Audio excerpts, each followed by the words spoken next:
तरीन साहब, आज ये एक बड़ी कार्रवाई हुई है।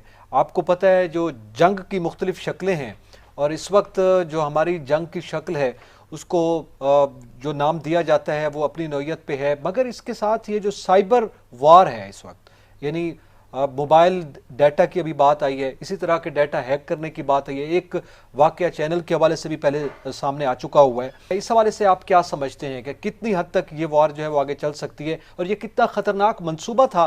देखिए नकी साहब, मैं आपको अर्ज़ करूं कि अब जंग की शक्लें मुख्तलिफ हो गई हैं।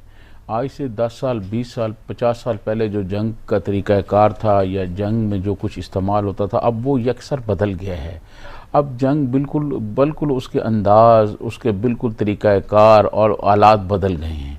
अब मुख्तलिफ आलात आ गए हैं जिनके ज़रिए जंग की जाती है। और मैं समझता हूँ कि इंडिया हमारा दुश्मन मुल्क है और उसकी इंटेलिजेंस एजेंसी RA, ख़ुसूसी तौर पर RA जो है, वो हर वक्त पाकिस्तान दुश्मनी में लगी रहती है।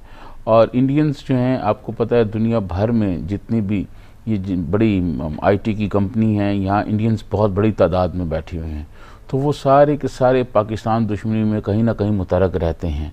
तो मैं ये समझता हूँ कि हमारी जो खुफिया एजेंसियाँ हैं, ख़ास तौर पर हमारी जो ISI है, उसको हम अपनी दिफा की फ्रंट लाइन जो करार देते हैं। पाकिस्तान की डिफेंस की जो फ्रंट लाइन है वो ISI है।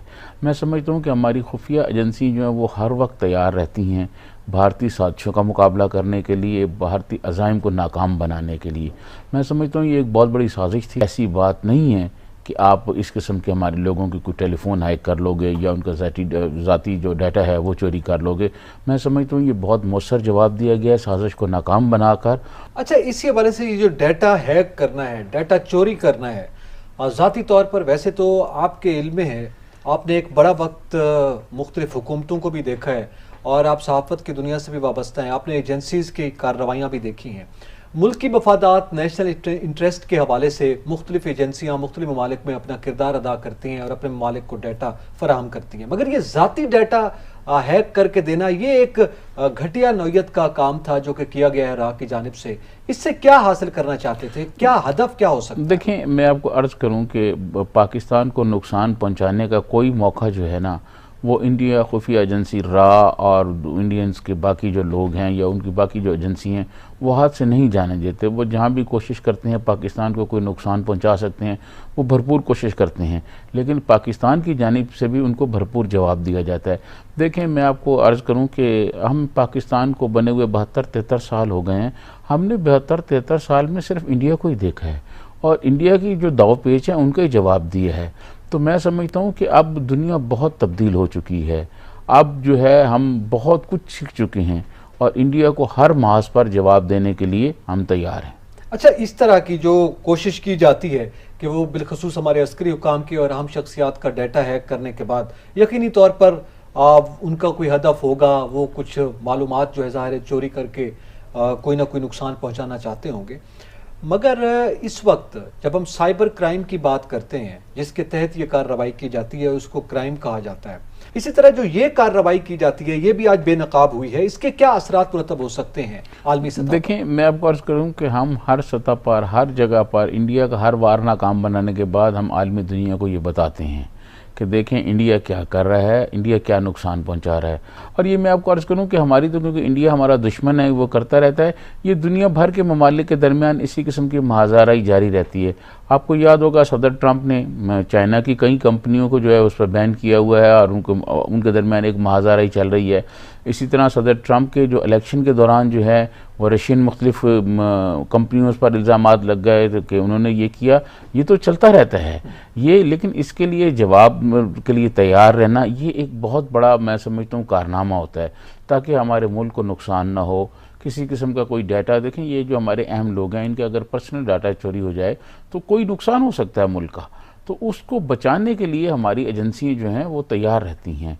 लेकिन इंडिया क्योंकि हमारा दुश्मन मुल्क है और वो भी कोशिश में लगा रहता है, कहीं ना कहीं इंडियंस जो IT में हैं उनके बहुत दुनिया भर में लोग बैठे हुए हैं, उनकी लॉबी है वहाँ पर, तो वो मैं समझता हूँ। लेकिन ये सारे अज़ाइम हम उनके नाकाम बनाते रहें और इंशाल्लाह आइंदा भी बनाएंगे, इसमें कोई परेशान होने वाली बात नहीं है। आपने एक बड़ी अच्छी मिसाल दी, रशियन कंपनीज और अमेरिका के दरमियान मामला डाटा के हवाले से था।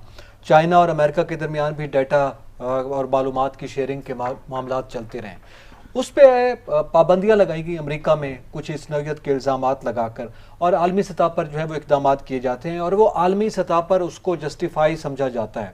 اچھا، اقوام متحدہ موجود ہے، اس کے بھی ظاہر ہے کچھ ایس او پیز موجود ہیں، سائبر کرائم کے حوالے سے لاز عالمی سطح پہ بھی بن گئے ہیں۔ اس کے بعد کیا یہ ممکن ہے کہ پاکستان عالمی سطح پر یہ آواز بلند کرے کہ اس نوعیت کے جو ڈیٹا چوری کرنے کی بات کی جاتی ہے تو سائبر کرائمز کے جو لاز ہیں ان کا نفاذ کیا جائے انڈیا پر، اس پہ کچھ کسی نوعیت کی پابندی جو عائد کی، کم سے کم مطالبے کی حد تک ہم کر سکتے ہیں یہ بات؟ دیکھیں، میں آپ کو عرض کروں کہ جب یہ خبر آئی تو اس کے بعد میں نے مختلف سائبر کرائم کے لا کے جو ماہر لوگ ہیں میں نے ان سے بات کی، تو انہوں نے مجھے یہ بتایا کہ دیکھیں اس قسم کی چیزیں جو ہیں یہ چلتی رہتی ہیں، مختلف ملکوں کے درمیان چلتی رہتی ہیں، اور دنیا بھر میں لوگوں کو یہ بتایا بھی جاتا ہے کہ جناب یہ ہمارے ساتھ ہو رہا ہے۔ تو میں سمجھتا ہوں اس میں پاکستان جو ہے یہ ابھی تو تحقیقات ہوگی، اس تحقیقات میں پھر اور بہت ساری چیزیں سامنے آئیں گی، تو جیسے جیسے چیزیں سامنے آتی جائیں گی میرے خیال میں ہماری پاک افواج کی جانب سے جیسے آج بتایا گیا ہے وہ بتائیں گے، ان کا ترجمان بتائے گا کہ وہ کیا کرنا چاہتے تھے، اور وہ جو ڈیٹا چوری کرنا چاہتے تھے ذاتی قسم کا وہ اس کے کن مقاصد کے لیے تھا ان کے۔ یہ انشاءاللہ اگلے 2-4 روز میں آپ دیکھیے گا، جب اگلے ہفتے ہم پروگرام کر رہے ہوں گے تو بہت ساری تفصیلات ہمارے سامنے آ چکی ہوگی۔ اچھا، سائبر ورلڈ ایک اور ورچوئل دنیا ہے اور اس میں مختلف نوعیت کے اقدامات چائنا نے کیے ہوئے ہیں اپنے ملک میں۔ ایک تو ڈیٹا ہیک نہ ہو نہ عالمی سطح پر، نہ لوکل سطح پہ ان کے جو ڈومیسٹک افیئرز چل رہے ہوتے ہیں ان کی بھی حساس معلومات ہیں وہ شیئر نہ ہو۔ اسی طرح امریکہ میں بھی کچھ قوانین نافذ ہیں، عالمی سطح پہ بھی ہیں۔ تو ہمارے پاکستان میں جو سائبر کرائم کے حوالے سے ڈومیسٹک سطح پہ جو قوانین ہیں ان میں مزید سختی آ سکتی ہے؟ دیکھیں، میں سمجھتا ہوں کہ ان میں یہ بالکل سختی آ سکتی ہے۔ ہمارے ہاں ذرا چائنا کا آپ نے حوالہ دیا، چائنا اور پاکستان میں چیزیں ذرا مختلف ہیں۔ چائنا میں ایک تو 1 پارٹی سسٹم ہے اور وہاں پر کمیونسٹ پارٹی ہیں، مطلب گو کہ وہ پوری طرح اس طرح نہیں ہے جیسے کمیونزم کہا گیا ہے، لیکن پھر بھی وہ ایک مطلب جو ہے اسی لائن کی وہاں حکومت ہے، اور میں سمجھتا ہوں کہ ان کے ہاں آزادیاں اس طرح نہیں ہیں جس طرح ہمارے ہاں ہیں، ان کی اپنی ترجیحات ہیں۔ ہم ابھی چائنا کے اسٹیج پر بھی نہیں پہنچے، چائنا تو کافی ترقی کر کے کافی آگے جا چکا ہے، ہم ابھی اس ترقی کی اس سطح پر نہیں ہیں۔